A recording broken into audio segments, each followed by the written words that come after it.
Ladies and gentlemen, good morning. Aama, iina, tan aaki. Maptang jag sa fason si Katajon amin. Before I begin, let me share a learning from my posting in Australia before any event or a program begins. There is a mandatory part of the program called Acknowledgement of Country. It begins with a local prayer, a local performance with traditional musical instruments, or a sentence before the main message of the speakers. Today, I saw something similar na inaramid tayo, ito'y Melvin Jones Grandstand. Today, let me begin my message. And I am proud to recite this message for the first time in my own homeland as a Benguet Ibaloy and descendant of the first Ibaloy settlers in the area. As mentioned earlier on by Joanna Carino and by the other speakers, Apo Popo Kusalan and the rest, Benguet became a chartered city in 1909. But Baguio was a town of Benguet, which was the first civil government under the American regime. As narrated by my late grandmother, my aunts and uncles who survived and witnessed,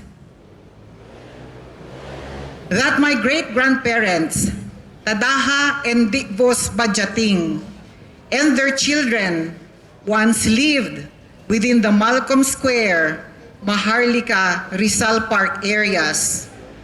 They had 3 houses in these areas. One was the main house, one was a guest house, and one was the barn house. The Old Pines Hotel and the terminal area used to be their orchard before they were dispersed outside of the city proper. Burnham Park, the area then, was a common pitdawan or a common paglubnakan kanuti cattle and the different animals, and as mentioned earlier on by Apo Popo Kusalan.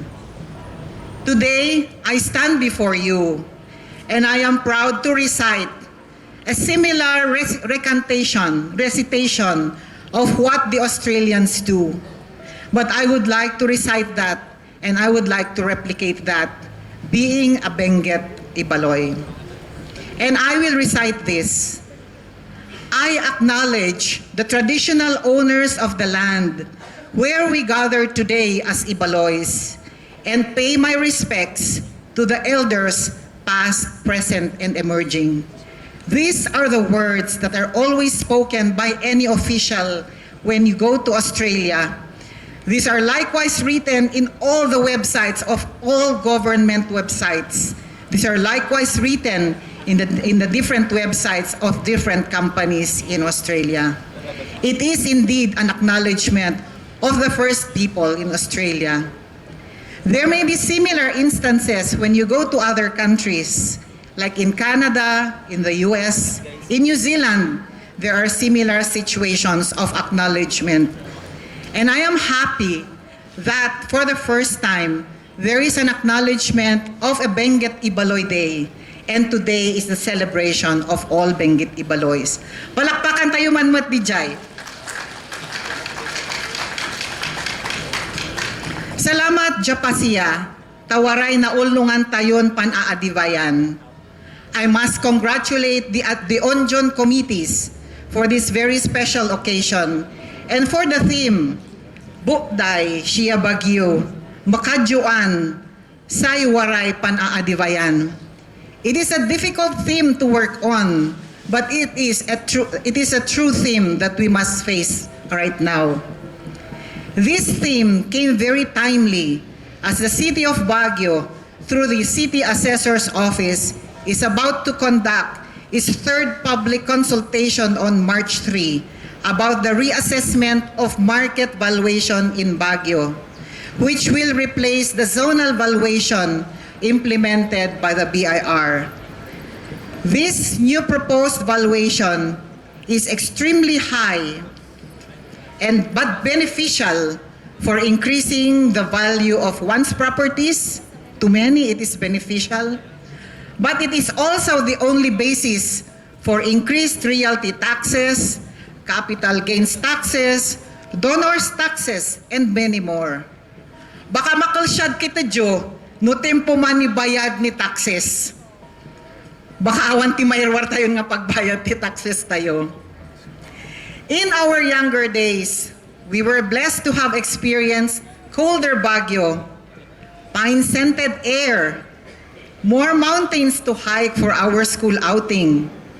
But today, with a growing population and increasing demands of the Baguio populace, there will be lesser of all of this. To the families and communities with remaining land with forest cover, it will be a challenge to sustain the forest cover for us to enjoy if realty taxes will be imposed on idle lands. In other countries that recognize First Nations and the Aboriginals such as Australia and New Zealand, tax exemption on land is granted on properties in the reservation or income derived therein. Corporations owned by the First Nation may have tax exemptions if they are charitable or public benevolent institutions, depending on their location and nature of ownership. Tax relief is also given for services that can be extended. How I wish, sana, we will also have a chance to enjoy certain tax exemptions for the land that we own in Baguio, or tax relief over our properties and services, if only so that many of our children will be able to enjoy the fresh air and the forest cover, the remaining forest cover that is still within Baguio. Today, I pose this question for all of us. Si Katudjun Ibaloy dyan na ulnong ni man. I pose this question for all of us to ponder, and to our legislators and to our officials to think of how do we sustain our remaining lands in Baguio for many to enjoy under the threat of increased taxes and conflicting laws affecting our lands.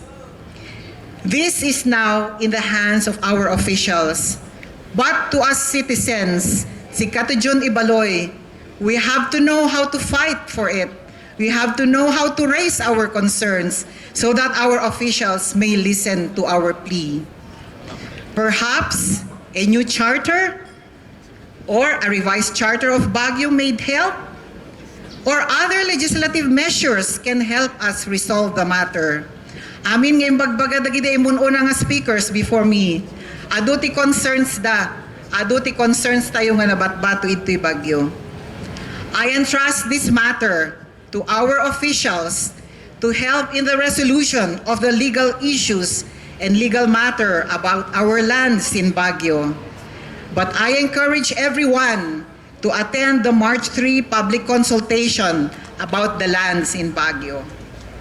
Nimana ako, all Ibaloys are gathered here to celebrate our milestones.